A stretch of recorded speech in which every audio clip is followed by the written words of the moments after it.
Sega Hang-On is dope. It's one of the first, not the first, but one of the first superscalar games in Sega's library. The superscalar technology was technology that Sega used for a number of arcade games in the 80s that used sprite scaling from a distance to the foreground to create a very interesting illusion of speed and forward progression. There's both the stand-up version of the game, where you just had your little mic handlebars, and then there was the sit-down one, where it was almost like a full-size freaking motorcycle. Yeah, you lean in and out. And it had the little monitor basically built into the freaking little bike.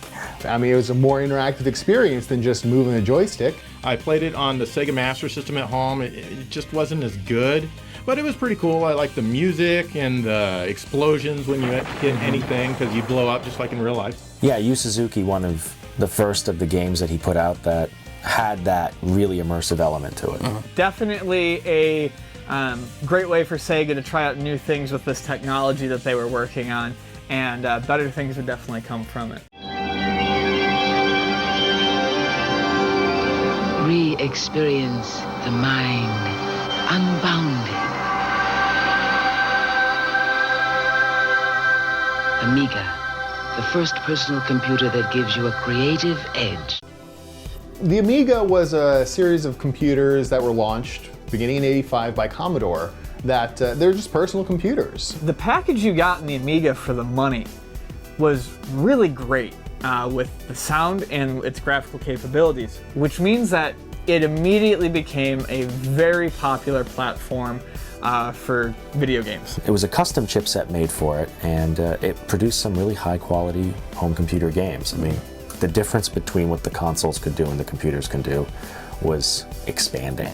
The visual difference in quality between that and the other computer games, like the IBM systems at the time, or the Apple, II, it blew them away. The word Amiga was chosen not just because it means girlfriend in Spanish, but also because it comes before Apple if you're looking at a list of computer names. Sneaky. There was no problem seeing an Apple II as a computer that could do games and business, but Commodore's computers always seemed to carve out a niche as gaming machines, which, like I said, makes them even more specific in their group, which just means there wasn't, at least in the US, not a ton of widespread usage. Yeah. They kind of became a really popular de facto video game platform as well, especially in Europe. The Amiga had a lot of great games on it, some of which were ports that were found on other systems like Rainbow Islands, New Zealand Story, Lemmings, but those games you could find anywhere, I suppose. It sold millions and millions of units. That's very impressive for a burgeoning personal computer market that really only started to trickle in the 70s, but kind of exploded more in the 80s. I was jealous of people that had an Amiga at the time. Right. I was.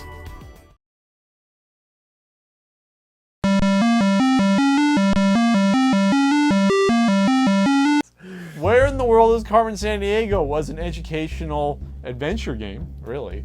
This is a great game. This is just one of those, you kind of know that you're learning in it, but you don't even care. And so what you have to do is you were tasked to find one of Carmen Sandiego's henchmen who usually stole some sort of art or other object somewhere around the world, and you were given clues from people in different locations to tracking them down.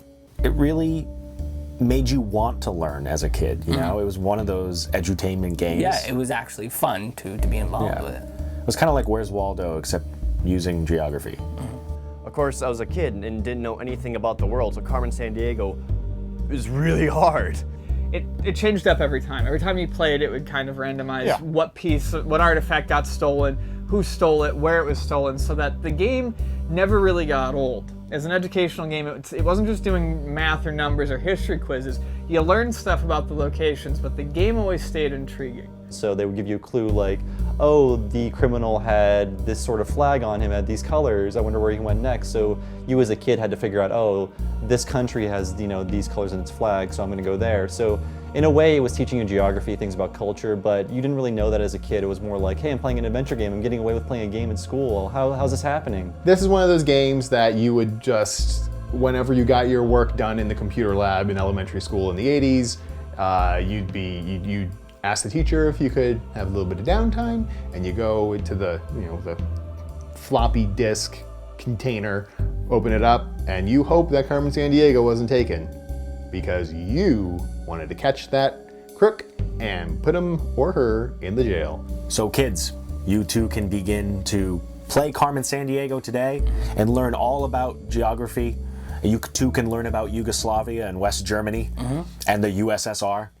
Where in the World is Carmen Sandiego was really popular, hugely so. It was ported to many computers and even some consoles. Do you remember the NES version came with a pocket encyclopedia? I remember it coming in an oversized box. Yeah, it's because it had a little pocket encyclopedia in it, so you could cheat, obviously. Right. Seriously, I know Carmen Sandiego was a video game, but you guys remember that awesome game show, right? Where in the world is Carmen Sandiego? It made 2 TV shows. There was the game show on PBS, and then there was the actual cartoon on Fox, I believe, in the 90s. Both of those were actually really good and got kids interested in learning while entertaining them same. Some might call it edutainment.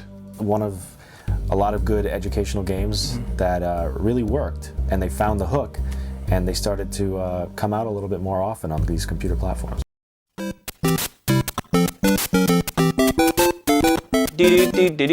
Super Mario Brothers. That was the game that brought back video games in North America. I'd say just about every gamer has played Super Mario Brothers. It's the grandfather of platforming games. This was Nintendo's, welcome to the world. It was like, this is our killer app. I mean, this was beyond anything that we had seen in a video game before this. It made the Atari games look absolutely primitive. It was just this living, breathing cartoon world at the time. A lot of the games before that were single screen games, whereas in Super Mario Brothers, you had point A and you had to go to point B, and you had a goal to save the princess. And Mario Brothers was cool because you started up, and then here's this blue screen, blue sky with Mario running back and forth. But then you realized that you could start running, and you didn't stop. You could just go and go and go. In many ways, it is Shigeru Miyamoto's masterpiece. It's just, you can pick it up and you can play it. I'm not sure what Miyamoto was thinking in crafting something so elaborate and so involved, but in creating Super Mario Brothers, he sort of made the template for what a video game should be. Super Mario Brothers really was the first game that created a story and a world for you to go into. We accept the game now at face value, but think about how weird it is. It stars a plumber who hits blocks and mushrooms come out, which he eats, and then he gets bigger, and then he fights like a turtle dragon. It's really weird. Of course, you're trying to save Princess Toadstool from the evil Bowser in the Mushroom Kingdom. The game doesn't really explain how you get there, but the story somehow works that plumber Mario and his brother Luigi trying to fix some plumbing, get sucked down a pipe, and they get warped into the Mushroom Kingdom. A very lengthy game if you went from start to finish.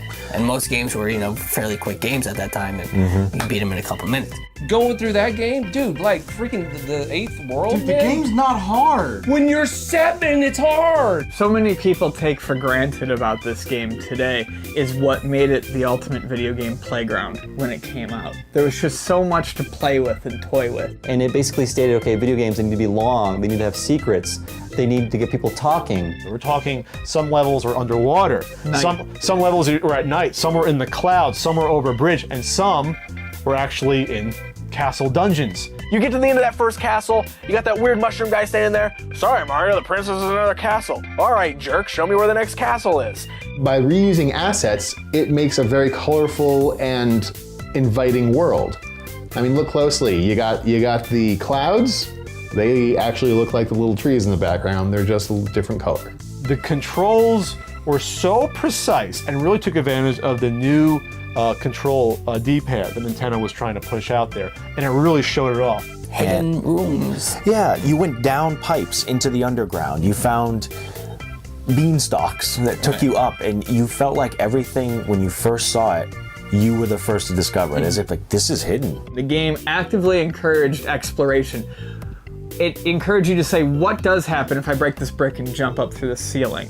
I remember the first time I got to the warp zone, I felt like I had found something I wasn't supposed to. I was breaking the game, getting to the warp zone. It's a secret. You're not supposed to go there. How about in level 1, 2, you could hit the bricks at the top of the screen screen and run on top of the screen, and you're running past all the information. You're running past your score and everything. Yeah. That's insane to see that. I remember reading in Nintendo Power about the minus level where you've got to jump on 1, 2 and hit your head on the back of the block, go through the wall, and then go through the warp pipe, and you were in an endless underwater level called the Minus World. Everybody remembers the theme song. Everybody knows the theme song to Mario.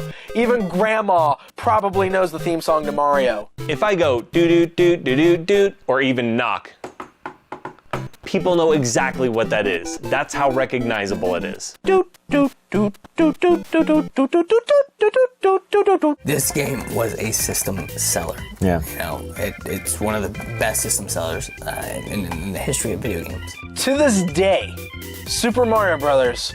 Is still a beloved game and is still very playable. Let's just leave it that it is ridiculously important, and there's a reason why Mario is still synonymous with video games. And now the other arcade games of 1985. Hey guys, I'm Pixel Dan, and these are the other arcade games of 1985. Super Punch-Out! The second game in the Punch-Out series, featuring the same gameplay as its precursor, but giving us some brand new characters in Bear Hugger, Vodka Drunkinski, later changed to Soda Popinski, of course, and Super Macho Man. Ooh, yeah! Alpha Mission, a space shooting game from SNK similar to Xevious, where you fly through space defending space stations with lasers for air attacks and missiles for ground attacks. Russian Attack, an action platformer where you are tasked with infiltrating an enemy camp to save some prisoners of war with just your knife. Yeah! Legend of Cage, an action game where you control a ninja named Cage, trying to save the princess from enemies known as Yuki and Yoshi. But not that Yoshi. So there you go, guys. There are the other arcade games of 1985. Hey, just because they may not be as popular as some of those others, doesn't mean they're not fun. Get yourself some quarters. Let's go play.